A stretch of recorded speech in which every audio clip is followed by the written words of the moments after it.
లిఫ్ట్లోకి వచ్చిన అతన్ని చూసి బిగుసుకుపోయింది పర్ణిక. ఆమె ముఖం తెల్లగా పాలిపోయింది. హాయ్ గైస్, భవానీ భవీస్ లాక్డ్ హార్ట్. ఈరోజు మనం ఎపిసోడ్ 14లోకి వెళ్ళి అసలు పర్ణిక అలా ఎందుకు షాక్ అయిపోయింది, లిఫ్ట్లోకి ఎవరు వచ్చారు అనేది చూద్దామా?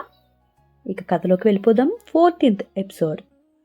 లోపలికి ఎంటర్ అయిన రిత్విక్ కూడా ఆమెని కన్ను ఆర్పకుండా చూశాడు.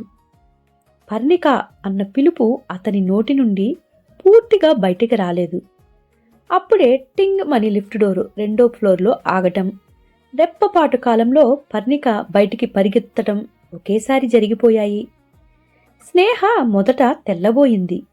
కొంచెం వెంటనే తేరుకొని ఫాస్ట్గా లోపలికి వస్తున్న వాళ్ళని తోసుకొని బయటికి పరిగెత్తేసింది. పర్ణి అని పిలుస్తూ అటు ఇటు చూసింది. పర్ణిక ఎక్కడ ఆమెకి కనిపించలేదు.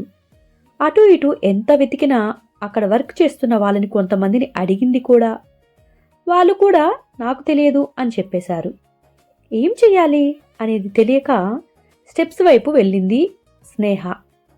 అప్పుడే పైకి వెళ్లే మెట్ల దగ్గర కూర్చొని ఉంది పర్ణిక. గబగబా పర్ణిక దగ్గరికి వెళ్ళింది స్నేహ. పరి, ఏమైంది? అతను నీకు తెలుసా? ఎవరతను? ఎందుకు అతన్ని చూసి ఇలా వచ్చేసా అని ఎన్నెన్నో ప్రశ్నలు. తనకి అర్థం కాకుండా అయోమయంలో ఉన్న స్నేహ పర్ణికను ప్రశ్నలతో ముంచేస్తూ ఉంది. ఎవరు? అసలు నువ్వేమంటున్నావు నాకు తెలియట్లేదే. నా కడుపులో తిప్పినట్లయింది, అందుకే ఫాస్ట్గా బయటికి వచ్చేశాను. ఫ్రెష్ ఎయిర్ పీల్చాక ఇప్పుడు బాగుంది. పద, ఆఫీస్కి వెళ్దాం, లేట్ అవుతుంది అంటూ ఇక స్నేహ మాట్లాడేందుకు ఛాన్స్ ఇవ్వకుండా మెట్లపై నుండి పైకి లేచి గబగబా నడిచింది పర్ణిక. నెక్స్ట్ ఫ్లోర్ తమ వర్క్ ప్లేస్ అవటంతో తమ ప్లేస్కి వెళ్ళి ఇక వర్క్లో కూర్చొని వర్క్ మీద ఫోకస్ చేసేసింది. వర్క్ చేస్తూ పర్ణికని అప్పుడప్పుడు మధ్యలో గమనిస్తూనే ఉంది స్నేహ. తన దగ్గర ఏదో దాస్తుంది తను అని తను మనసులో అనుకుంది. పర్ణిక ముభావంగా ఒక మనిషిలా పనిచేస్తూనే ఉంది చాలాసేపు. 1 గంట తర్వాత కరణ్ క్యాబిన్ నుండి బయటికి వచ్చాడు. రిత్విక్, అతనితో పాటు వచ్చాడు రామ్. రిత్విక్ చూపు వర్క్ చేస్తున్న పర్ణిక పైనే పడింది. చుట్టూ ఏం జరుగుతుందో కూడా పట్టించుకోకుండా వర్క్ చేస్తున్న ఆమెను కొన్ని సెకండ్లు చూసి రామ్తో కలిసి లిఫ్ట్ దగ్గరికి నడిచాడు. రిత్విక్ లిఫ్ట్లోకి వెళ్ళగానే రామ్ తిరిగి కరణ్ క్యాబిన్లోకి వెళ్ళిపోయాడు. సాయంత్రం ఆఫీస్ టైం అవ్వగానే తన బ్యాగ్ సర్దుకొని స్నేహ, నాకు కొంచెం పనుంది, నువ్వు వెళ్ళిపో అని ఫాస్ట్గా అక్కడి నుండి లిఫ్ట్ దగ్గరికి నడిచింది పర్ణిక. వెళ్తున్న ఆమెను చుట్టూ చూస్తూ నిట్టూర్చింది. నీ గతం ఏంటో నాకు తెలియట్లేదు, కానీ అగ్నిపర్వతాన్ని నీ ఎదలో దాచేసి లాక్ చేసేశావు. ఆ లాక్ ఎవరు ఓపెన్ చేస్తారో అని అనుకుని స్నేహ ఇక పర్ణిక వైపు చూస్తూ జాలిగా తన బ్యాగ్ తీసుకుని బయటికి నడిచేసింది. పర్ణిక బయటకు వచ్చి ఎటు వెళ్తుంది తెలియకుండా కనపడిన మలుపులు తిరుగుతూ తిరుగుతూ చాలా దూరం వెళ్ళిపోయింది. నడిచి నడిచి అలసిపోయి పక్కనే ఉన్న పార్కులో కూర్చుంది. సంధ్యా సమయం అయిపోయింది. చుట్టూ జనాలు సందడి. ఎవరి గోల వారిదే, ఎవరి బాధ వారిదే. పర్ణిక తన చుట్టూ ఉన్న ఏ ఒక్కరిని చూడటం లేదు.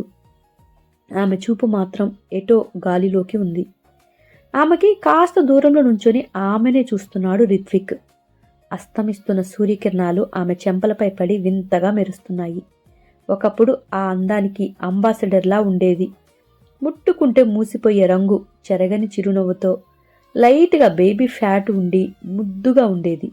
జలపాతంలా నవ్వుతూ తుల్లుతూ సంతోషమంతా ఆ కనులను నింపేసి దేవకన్యలా ఉండేది. ఇప్పుడు అసలు తన పట్ల తనకు శ్రద్ధ లేనట్లు ఒక విరాగిలా మారిపోయింది.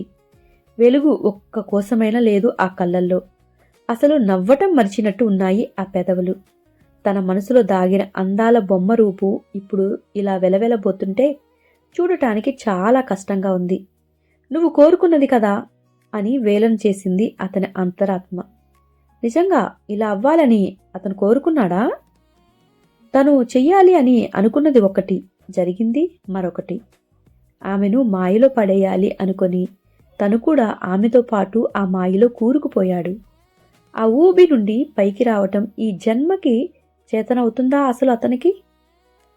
పర్ణిక లేచి పార్కు నుండి వెళ్తుంటే ఆమె వెనకే నడిచాడు రిత్విక్. బస్ కోసం వెయిట్ చేయలేక క్యాబ్ ఆపేసి ఎక్కిపోయింది పర్ణిక. దూరంగా వెళ్తున్న క్యాబ్ని చూస్తూ సిగరెట్ తీసి వెలిగించాడు. గుండెల నిండా పొగ పీల్చి బయటికి వదులుతూ పైకి చూశాడు. ఎందుకు ఎందుకు ఇలా నా జీవితంలో ఆడుకున్నావు అని కనపడని ఆ పైవాడిని అడుగుతున్నాయి అతని కనుబొమ్మలు. ఇక ఇటు చూస్తే మమత గారు వచ్చే టైం ఇంటి దగ్గర వెయిట్ చేస్తూ నుంచుంది సరియు. సరియును చూడగానే రాత్రి జరిగింది గుర్తుకు వచ్చింది ఆమెకు. అయిష్టంగానే లోపలికి పిలిచింది. సరియు తను తెచ్చిన ఫ్రూట్స్ టేబుల్పై పెట్టి మమత గారు ఇచ్చిన నీళ్లు తాగింది. మమత గారు టీ తీసుకొని వచ్చారు. టీ తాగుతూ మమత గారితో కొన్ని మాటలు కలిపింది సరియు. ఇదివరకులాగానే మామూలుగా మాట్లాడుతున్న సరియను చూసి తను తప్పుగా అనుకున్నానా అని లోపల ఫీల్ అయిపోయింది మమత. సరియు ఆ మాట ఈ మాట మాట్లాడి టాపిక్ పర్ణిక పెళ్లిపైకి తీసుకొని వచ్చేసింది. ఆంటీ, పర్ణిక వయసు అయిపోతుంది కదా, పెళ్లి సంబంధాలు చూడటం లేదా అని అడిగింది.